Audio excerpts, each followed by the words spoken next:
Hello students, हम प्रश्नावली 2.3 पढ़ रहे थे। हमने पहला प्रश्न पूरा पढ़ लिया था और प्रश्न नंबर 2 का भी पहला पढ़ लिया था।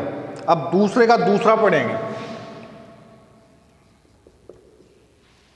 जो हमें क्या दिया हुआ है, 6 + √2, 6 + √2 सही है। तो √ के पास में √2 के साथ अन्य संख्या भी आ रही है, तो कौन सी विधि से होगा? पूर्णांक वाली विधि से। तो क्या लिखूं? माना 6 + √2 एक परिमेय संख्या है।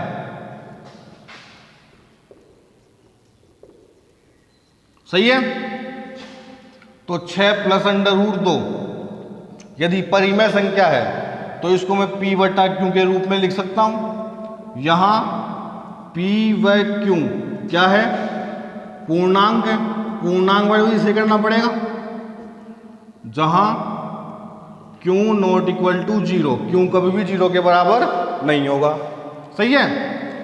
अब √2 को अकेला छोड़ना है, तो P/Q, ये प्लस का इधर गया तो माइनस का, तो √2 बराबर, यहां पे एलसीएम लेंगे, क्या आएगा?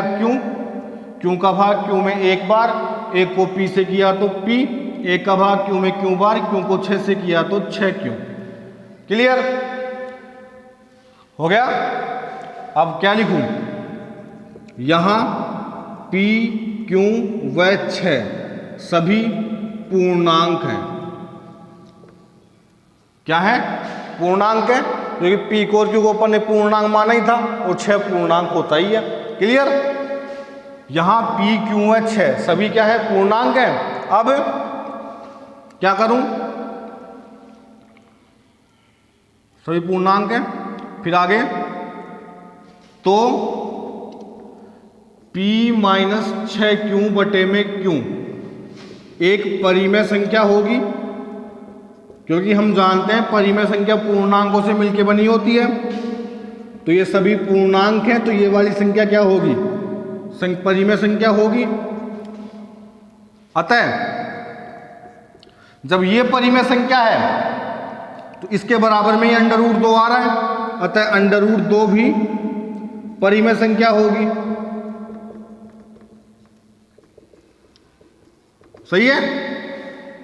परंतु हम जानते हैं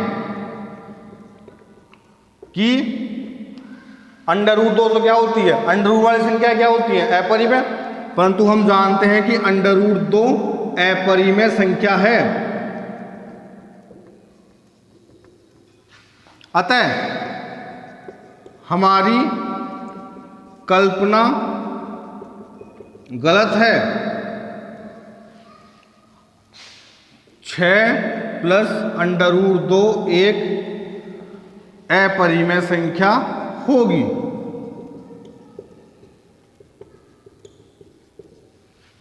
सही है। क्लियर।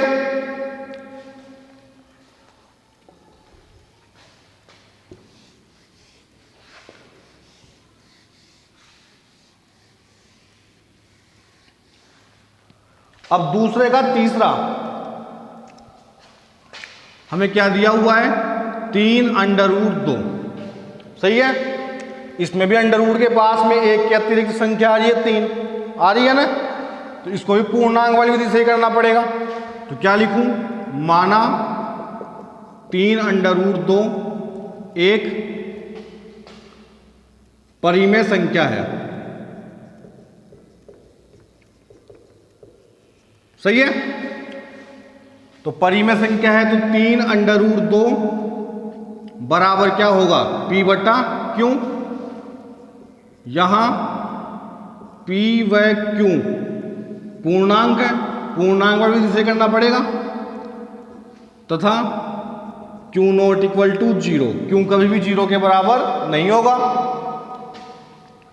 अब √2 को अकेला छोड़ना है, तो √2 ये गुणाम इधर आया तो भाग में, P बटे में Q, ये भाग में आ गया 3।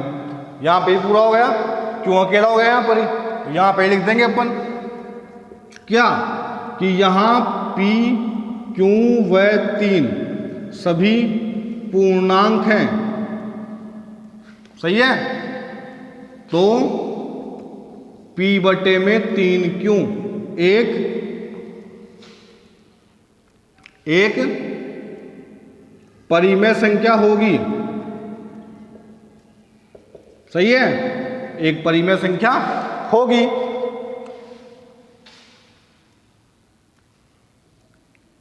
तो जब ये परिमेय संख्या है तो इसके बराबर वाली यही परिमेय होगी। तो √2 भी परिमेय संख्या होगी। सही है, क्लियर। परंतु हम जानते हैं कि √2 एक अपरिमेय संख्या है। √2 एक अपरिमेय संख्या है। अतः हमारी कल्पना गलत है। 3√2 एक अपरिमेय संख्या होगी। सही है, समझ में आया? देखो इसको एक बार।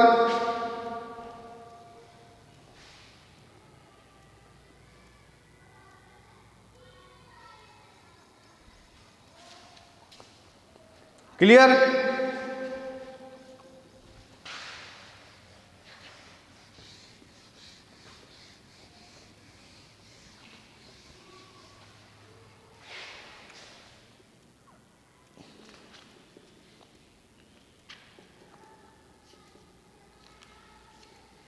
अब तीसरा प्रश्न,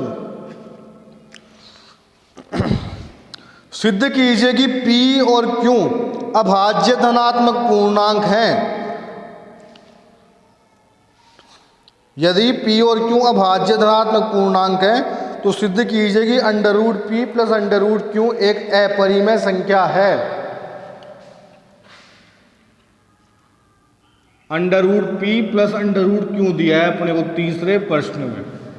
सही है, देखो ध्यान से। तो मैं क्या लिखूंगा, माना √P + √Q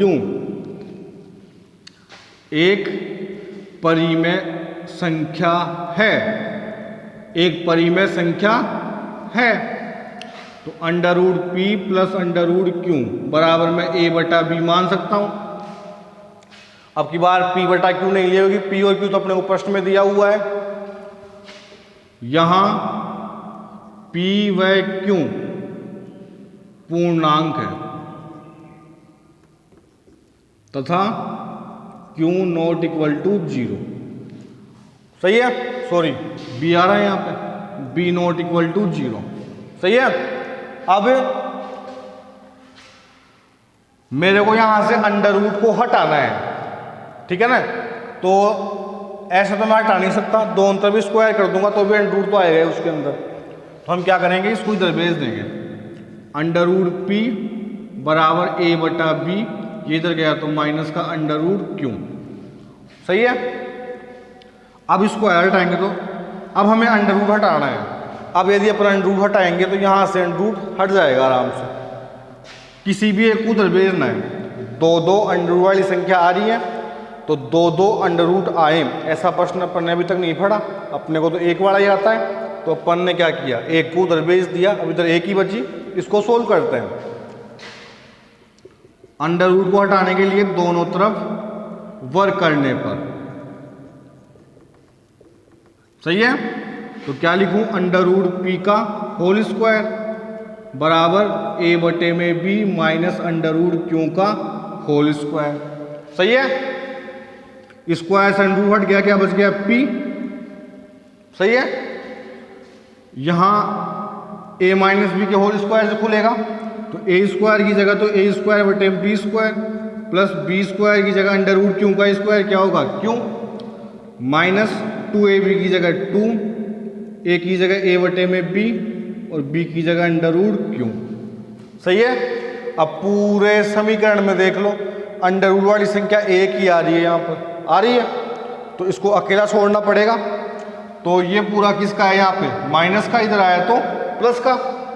तो 2a बटे में b अंडर रूट क्यू बराबर a स्क्वायर बटे में b स्क्वायर प्लस क्यू, ये प्लस का इधर गया तो माइनस का p। क्लियर? अब 2a बटे में b अंडर रूट क्यू बराबर एलसीएम ले लूं यहां पर इसका, सही है? तो एलसीएम क्या आएगा? b स्क्वायर, b स्क्वायर का डिवाइड b स्क्वायर में 1 बार, 1 को a स्क्वायर से किया a स्क्वायर प्लस 1 का इसमें b square bar, b square को क्यू से किया तो b स्क्वायर क्यू, 1 का इसमें b square bar, b square को p से किया तो b स्क्वायर p। खत्म।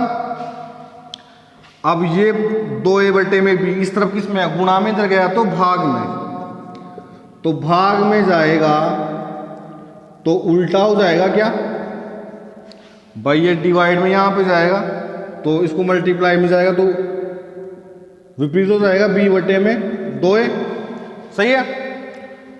b से b कट गया, ये बच गया नीचे। तो अब क्या लिखूं?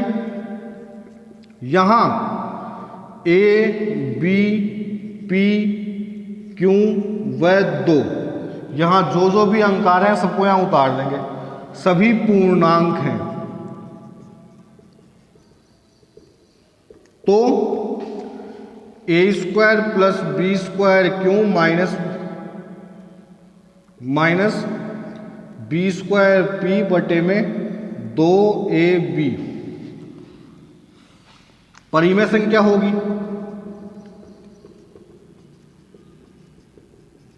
सही है? जब ये परिमेय है कि उसके बराबर वाली अंडर रूट क्यू भी क्या होगी? परिमेय होगी।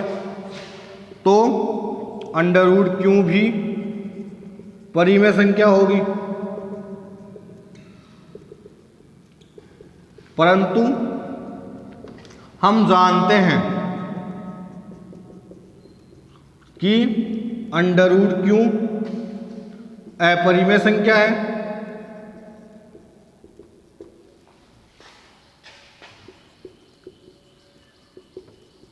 अतः हमारी कल्पना गलत है। Under root P plus under root Q एक अपरिमेय संख्या होगी। ध्यान से समझना, मैं इधर से इधर किसको ले गया था? क्यू को। तो क्यू का तो ठीक है ना, तो क्यू को हमने क्या सिद्ध कर दिया? अपरिमेय सिद्ध कर दिया। इसी प्रकार यदि मैं पी को लेके जाता तो पी सिद्ध हो जाता। तो हम जानते हैं कि अंडर रूट वाली संख्याएं क्या होती है? अपरिमेय होती है।